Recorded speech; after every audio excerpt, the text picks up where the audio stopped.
the Quran now after this. He says, وَإِن مِّنكُمْ إِلَّا وَارِدُهَا كَانَ عَلَى رَبِّكَ حَتْمًا مَّقْضِيًّا ثُمَّ نُنَجِّي الَّذِينَ اتَّقَوْا وَنَذَرُ الظَّالِمِينَ فِيهَا جِثِيًّا. Which means, there is not one of you but will pass over hellfire. There is not one of you but will pass over it, hellfire. This is with your Lord a decree which must be accomplished. Then we shall save those who had taqwa, and we shall leave the wrongdoers in hellfire, jithiya, in misery, down on their knees, feebled. وَإِن مِّنكُمْ إِلَّا وَارِدُهَا. There is not one of you but will pass over it. In accordance with the hadith of the Prophet ﷺ, reported by Ibn Jarir from Abdullah, that he said concerning Allah's statement, every one of you will pass it. He said, the bridge over hell is like the sharp edge of a sword. The first group to cross it will pass like a flash of lightning. The second group will pass like the wind. The third group will pass like the fastest horse. The fourth group will pass like the fastest cow. Why are they using horse and cow? Because this was the vehicle used in those days for transportation. So in other words, if we were talking in today's terms, you talk about the vehicles we ride in today. Cars and motorbikes and so on. Then the rest will pass while the angels will be saying, "Oh Allah, save them, save them." It's about the believers. The Messenger of Allah ﷺ was once in the house of Hafsa, his wife radiallahu anha, when he said, لا يدخل النار أحد شهد بدرا والحديبية أو الحديبية. No one who was present at the battle of Badr and Hudaybiyah of the Muslims will enter into the hellfire. Then Hafsa radiallahu anha said, doesn't Allah say in the Quran, وَإِن مِّنكُمْ إِلَّا وَارِدُهَا, there is not one of you but will pass over it? The Messenger of Allah replied by reciting, ثُمَّ نُنَجِّي الَّذِينَ اتَّقَوْا, then we shall save those who had taqwa. The remainder of the verse. The Messenger of Allah ﷺ said, no one of the Muslims who has had 3 children, who all died, will be touched by the hellfire, except from an oath that must be fulfilled. What is that oath that must be fulfilled? It is the oath of Allah subhanahu wa ta'ala, where He says, every single person will pass by it. This is a decree that we have promised, and it will be accomplished. This is the oath. Meaning, some people will cross and will not be into hellfire if they were believers in Allah subhanahu wa ta'ala, of course, and fulfilled its conditions, and they've had 3 of their children who had died. They had children before the age of puberty who died. This is a mercy from Allah, one of the blessings which Allah gives on that day, that He will save you from the fire. Because of the sadness and the sorrow that He made you go through in this life, because of your children, but you were patient, Allah rewards you for your patience. So fire will not touch you. Yet even those people whose Allah's mercy reaches, they will pass it. Even the Prophet Muhammad ﷺ will pass it. Every person will pass the sirat, this bridge which is bestowed over hellfire. We ask Allah subhanahu wa ta'ala to save us from falling into hellfire with it. The people with great light will pass very quick. The people with a little bit of light, they will have it on the edge of their thumb. And it will sometimes light up, and at times it will go darken. Rasul ﷺ describes this bridge over hellfire as well, saying hellfire will be burning underneath somehow.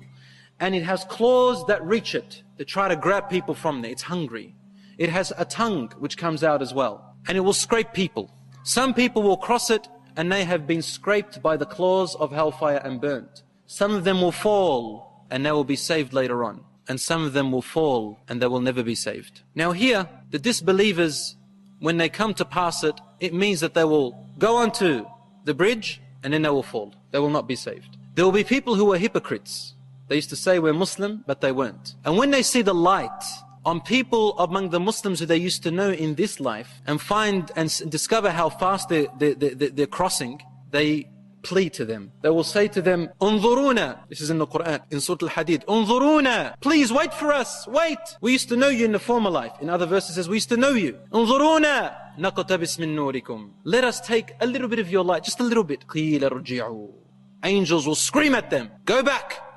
You have no room. Rji'u wara'akum faltamisu nura. Go back and you try and find light behind you. Meaning, what did you leave behind of good deeds for you to find any light? The only light on that day is the light which you put forth. and left out and left behind. Meaning, you will find on that day, فَضُرِبَ بَيْنَهُمْ بِسُورٍ, a wall is separated between them and the believers. لَهُ بَابٍ بِسُورٍ بَاطِنُهُ فِيهِ الرَّحْمَةِ, one side it has mercy, وَظَاهِرُهُ مِنْ قِبَلِهِ الْعَذَابِ, and the other side it has torture and torment. So these hypocrites will fall and they will be in the lowest of the lowest pits of hellfire, even lower than Iblis himself. The crossing of this bridge, my dear brothers and sisters, is a very dark one. It's very, very dark, and only your light will make you cross, as we said. ثُمَّ نُنَجِّي الَّذِينَ اتَّقَوْا, Allah says, then we will save those who had taqwa. What is taqwa? Taqwa is a term used by Allah subhanahu wa ta'ala in the Quran for those people who, when they are about to do something wrong, they remember Allah, they remember His punishment. They love Allah so much that they do not want to lose that love. So what do? They physically avoid the forbidden thing. And they don't question, why is it haram? I'm going to keep doing it until I'm convinced. Why? Allah told you it's not good, don't.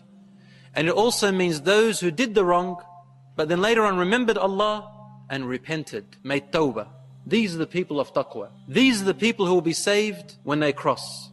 And some of them who fell into hellfire, they'll also be saved later on through the intercession, as we said, of the angels, the believers, and the Prophet Muhammad sallallahu alaihi wasallam. Now there is a group of people who will reach, in accordance to some narrations, some Sahabas interpreted this verse, saying that they will reach a high cliff on the bridge, somewhere, very high on the cliff, but they have not passed yet.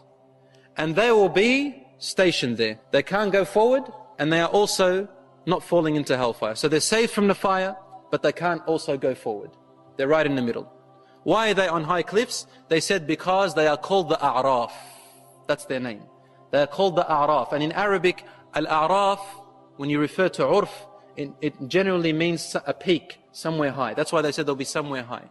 And Allah knows best. Also, Al-A'raf means those who you know. So these people will be known. By who? They'll be known by the believers, and they'll be known by disbelievers. Who are they? They are the people whose good deeds were exactly equal to the amount of their bad deeds. What does that mean? It doesn't mean that you did exactly the same amount of good deeds as the amount of bad deeds. No. It means that the value on that day, you might have lesser good deeds, but their value is heavy. Or you might have more bad deeds, but their value is less. And so it's equilibriumed until they equal on the scale, the same worth. So what happens to them? Their good deeds protect them from the fire, but their bad deeds prevent them from going forward. What happens to these people? Allah is not oppressive. Allah talks about them in the Quran, Surah Al-A'raf. The disbelievers in the hellfire will see them, and they begin to give them bad hope. They will say, you're going to fall. And the believers on the other side will say, oh, our Lord, save them. What is the point of these who are stationed there? It is one of the hopes which Allah gives in order to show the disbelievers in hellfire more misery. But at the same time, they can't pass because it's unfair. Other people have to beat them. They are left towards the end. Then a voice calls out to the people of hellfire, and it will say, as in the Quran, see these people that you knew in the former life? They did some wrong things with you. You thought that we are going to place them with you in here, but today we will give them our mercy, and before your eyes, watch how we will save them. And so Allah will save the people of the A'raf and take them over the bridge, and they will await at the door of Jannah. Or they will enter Jannah after the believers. So Allah says to the disbelievers in hellfire, this is one of the torments for them. These people you thought will also put them with you, we've saved them. But you don't deserve it. That's how bad your deeds were. That's how bad your belief was. وَمَا رَبُّكَ بِظَلَّامٍ لِلْعَبِيدِ. Your Lord is not an oppressor to any of His servants. No one. Muslim or non-Muslim. Now we reach heaven and hell and the entrance of it. So I want to stop here, inshaAllah, heaven and hellfire. But I leave you with this story about the good deeds. There was a man by the name of Malik ibn Dinar, a great scholar of the past. This man was a thief before he became a scholar. And he used to drink alcohol. One day, Allah wanted to guide him, and one day he saw a tyrant man who had an employee, and this employee was poor.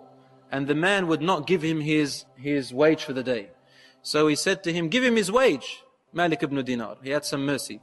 And the tyrant would not give him. So Malik ibn Dinar took out some wealth and gave it to the poor man and said to him, tell your daughters tonight to make dua for Malik ibn Dinar. They made dua for him. And one day he wanted to get married.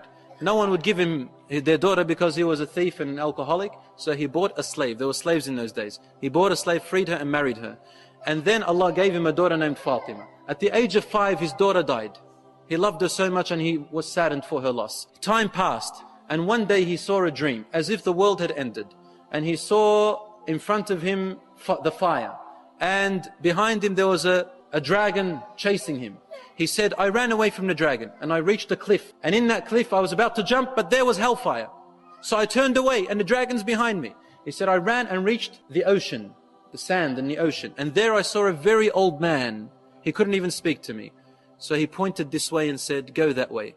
I went and I found a cliff. And in that cliff there were children. And the children called out, Fatima, save your dad. And then I saw my daughter Fatima. She came up to me and she did this with her hand and the dragon faded away. And she said to me, Dad, look, your bad deeds are the dragon. They weren't big enough to save you. And your good deeds are the old man. They're not even enough to save you. The bad deeds are so bad that they're so big.